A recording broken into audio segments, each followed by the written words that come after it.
Rapture timing doesn't matter. How can we say that? Timing of the rapture is the most hotly debated topic in prophecy circles, maybe in the whole church. Is it pre-trib? Is it pre-wrath? Is it post-trib? Heated arguments ensue. Friendships end. People are excommunicated from churches. People lose their jobs in ministry. And in my personal case, I've been called satanic by a group of famous prophecy teachers, all because I thought the timing of the rapture might be different than what they thought. Obviously, this is not right. And as you will see in this video, timing isn't even the most important thing about the rapture. You mean that the number one issue Christians fight over isn't even that important? That's right. There are much more important issues regarding the rapture. And I've come to the conclusion that what you think about rapture timing really doesn't matter that much in how you should prepare for the return of Jesus. At least, it isn't the all-important issue so many make it out to be. Teddy Freddy, a community member, had this to say in our comments section after a recent video about the days of Noah, and I promised him a video on this topic, and here is what he asked and said. Hey, Nelson, since you don't believe in the rapture, why aren't you spending your time stalking your bunker and getting ready to be battered during the tribulation? Thanks for your concern, Teddy. Your comment encapsulates the entire debate. What I think is a needless debate. You and me, Teddy, we should be on the same side. But Satan, he wants to divide us into tribes. The pre-trib tribe, pre-wrath tribe, post-trib tribe, etc. I have come to realize it is Satan's doing. We need to be united, not divided. First, just because believers don't entirely agree on every nuance of prophecy, we actually agree on more than you think. We both think there's a rapture. We both think it snatches up believers into the presence of the Lord before God pours out his wrath. If we agreed about when that wrath of God takes place, we'd agree about everything rapture related. So Teddy, I believe in the rapture just as much as you do. The second part of your statement, however, is where just about every Christian has a misunderstanding, in my opinion at least. What did you say again? Why aren't you spending your time stalking your bunker and getting ready to be battered during the tribulation? By saying this, I assume you're implying that only those who go through the tribulation period are going to get battered.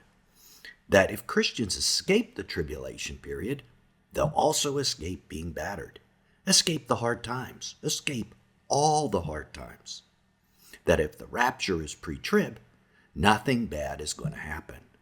And this is where I think the entire church is getting it wrong. In fact, getting it dangerously wrong. In my humble opinion, the Bible indicates everyone gets battered before the rapture, even if the rapture's pre-trib. And I think the last 3 years have shown all of us that we're in the hard times right now. And they appear that these hard times are going to get harder. But don't take my word for it only. Let's listen to one of my favorite pre-trib prophecy teachers, Pastor Tom Hughes from California, and see what he has to say on this matter. In 1988, that's when I got saved. I was convinced we were being raptured in 1988 from things that I had already heard. 1989 came around, we were still here. All these years, and there's a lot of teaching within the pre-tribulation circles that either has been not rightly delivered or just misunderstood. Because how many people just think that are pre-trib, well, no, I'm not going to go through we're not going to go through this. Oh, we're not going to go through that. But the Bible doesn't promise us those things, as you mentioned. And you look at China. People in China, they suffer for their faith. A threat of severe persecution in Iran and many countries in the world throughout the history of the church since Pentecost. You start looking It's always been there, but America's been in some kind of a bubble, and Western Christians have really been in a bubble, the Western world. Australia, New Zealand, Canada, you start looking at it and going, oh, wait a minute. What if I am still here? Tom asks everyone who favors a pretrib rapture, what if we're still here through a lot of the tough things that you know are coming, but yet you weren't expecting to have to live through, like persecution, loss of our nation, loss of financial security? But people really get upset with me if I mention, hey, what if the rapture doesn't happen for 5 years? What if it doesn't happen for 10? You just mentioned 15. That rocks a lot of people. So, well, how much worse can it get? And then the Pope, again, this is 2015, said, this is a quote, there is urgent need of a true world political party, one authoritative source of oversight and coordination which lays down the rules for admissible conduct in light of the global common good. But it's closing in, and Christians, even the ones who believe in Bible prophecy, need to wake up and realize just where we are on this.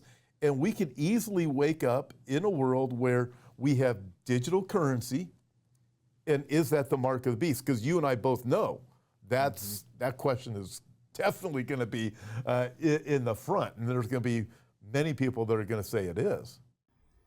Again, Pastor Tom challenges pre-trib Christians to wake up and see where we are and know that escape from all hard times was not promised in the Bible, and that it is proven by these other countries who have to live through even tougher times than we are.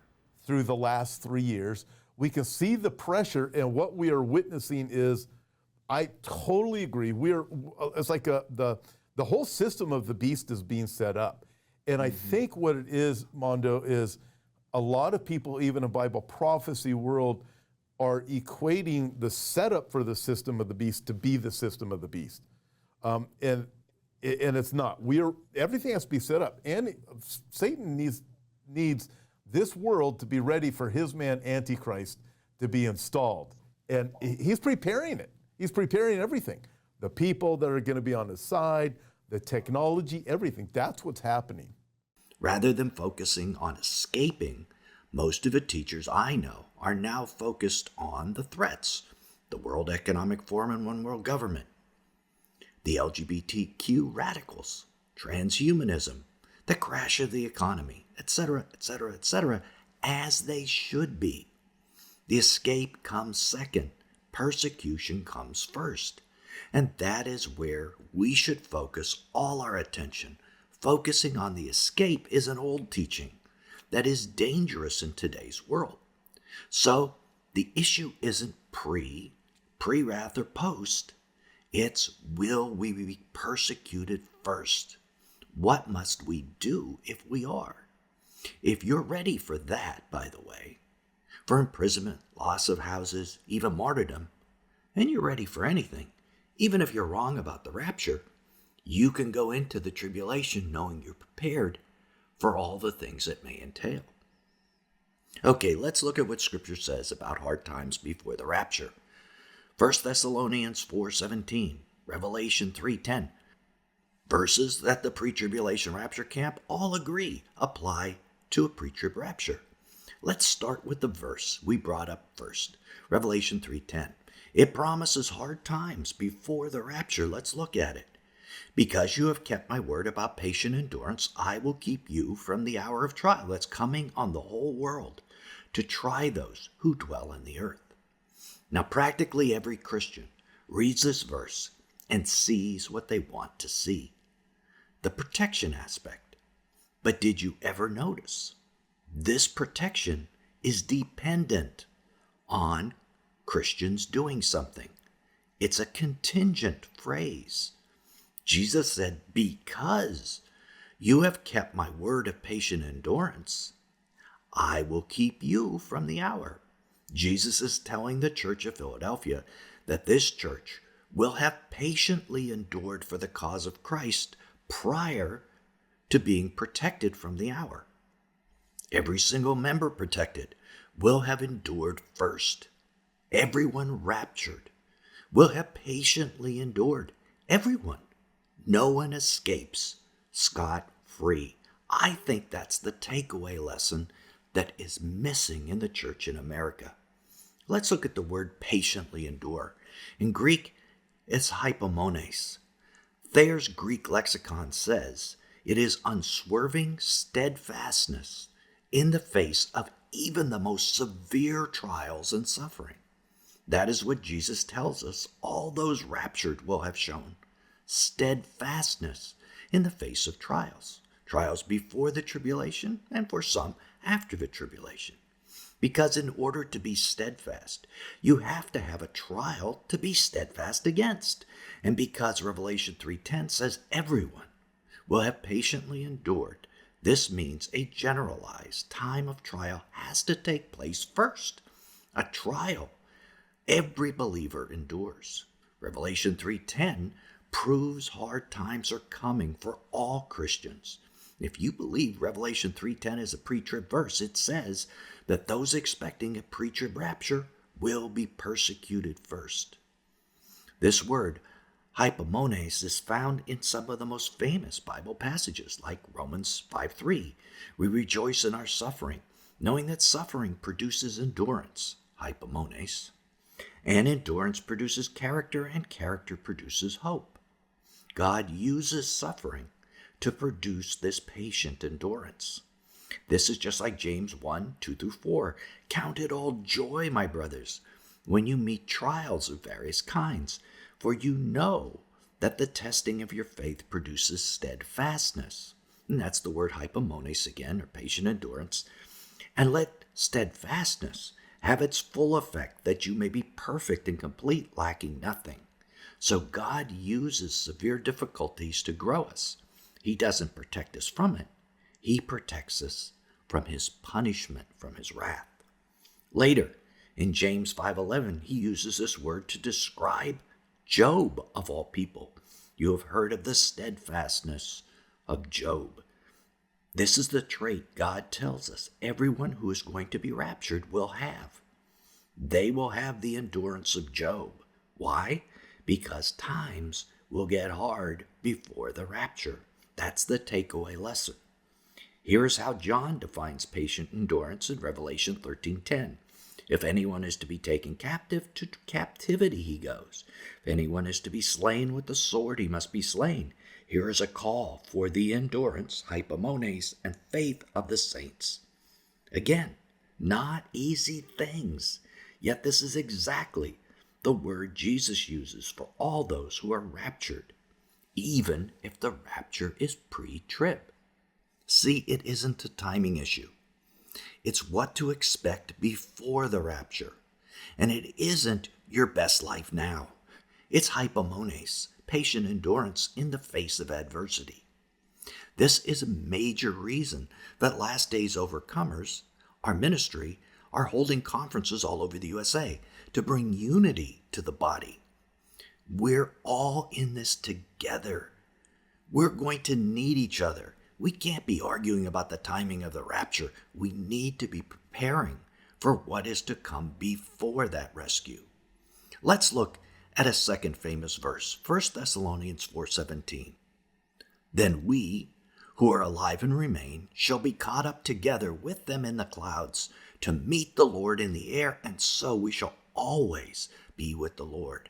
Again, everyone in the pre-trib camp agrees that this is about the rapture. But what is unusual about this verse is the first phrase, alive and remain.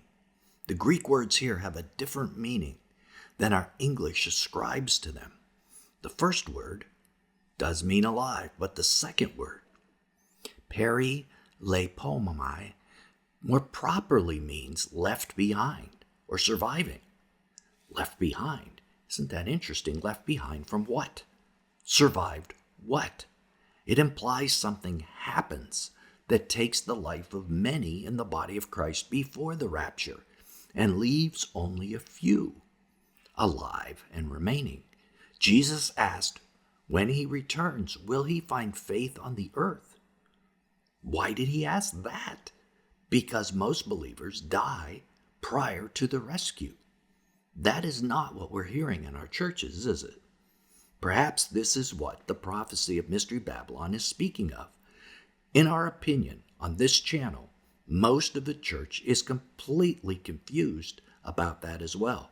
The church is expecting there to be one coming world government. They expect it to be the beast. But if you read Revelation chapters 17 and 18, it is the beast that destroys Mystery Babylon. Babylon comes first, before the beast, almost assuredly before the tribulation, and we are told it is drunk on the blood of the saints and enslaves the souls of men. By not seeing this critical piece of the puzzle, that the entire church will be persecuted by this Mystery Babylon before the beast arises, that same old escapism thinking comes into play.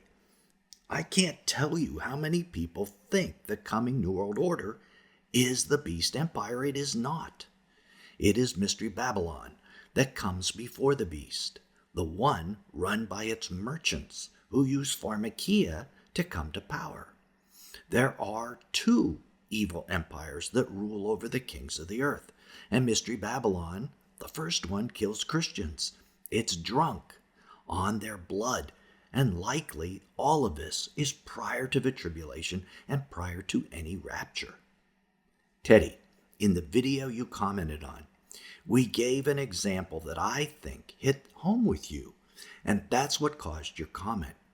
You mistakenly attributed what we were saying to our channel's position on the rapture.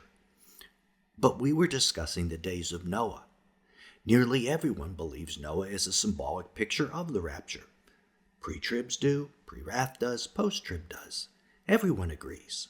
The flood is the wrath of God, and the ark is the rapture that lifts believers above the earth. We discussed in that video, however, that the days before the flood, the world will be filled with violence.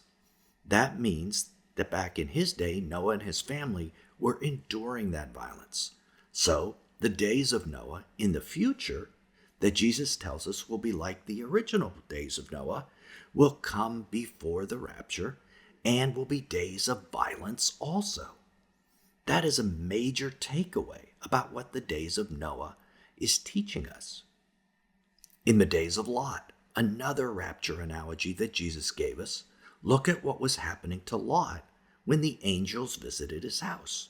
The people of Sodom were trying to break down the door and threatened to do to Lot what they were going to do to the angels. Again, extreme violence, all before the rescue that Jesus said would be like the days before his coming.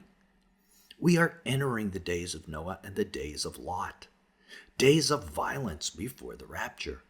So for all these reasons, we should be expecting challenging times ahead of the rapture. I think over the last 40 years, it was Satan causing all of us to fight amongst ourselves about the timing of the rapture, when the real issue Satan didn't want us to see or prepare for was persecution. If you're infighting, you aren't preparing.